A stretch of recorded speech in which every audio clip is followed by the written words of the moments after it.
o'g'il tug'mas ekan, faqat qiz tug'ar ekan degan narsa, ayniqsa o'zbek qaynonalariga meni murojaatim, farzandni o'g'il yoki qiz farzand bo'lishi bu erkak kishiga bog'liq bo'ladi.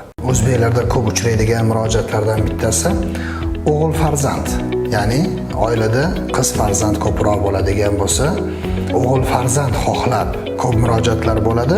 Avvalambor farzandni o'g'il yoki qizligi bu Allohning bergan inoyati bo'ladi. Kimnidir taqdiriga faqat qiz farzand yozilgan bo'lsa, qiz farzandli bo'lishadi. Kimnidir taqdiriga faqat o'g'il farzand yozilgan bo'lsa, o'g'il farzand bo'ladi.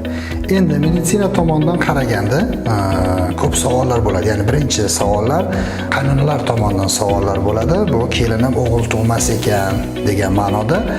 Shularga bitta murojaatim borki, farzandni o'g'il yoki qiz farzand bo'lishi bu erkak kishiga bog'liq bo'ladi.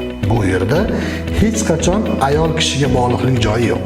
O'shaning uchun bizning o'zbekchilikda ko'p holatlarda ayollarga ag'dariladi bu narsa.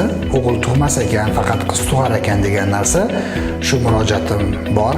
Ayniqsa o'zbek qaynonalariga meni murojaatim, keliningizni ko'p qiynamang. Oilada navarangiz qiz farzandmi, ko'proq qiz farzand bo'lyaptimi? Bu yerda siz qidiringki, ayb o'g'lingizda bo'ladi. O'g'il yoki qizligi, yana bir marta qaytarib aytaman, erkak kishiga bog'liq bo'ladi.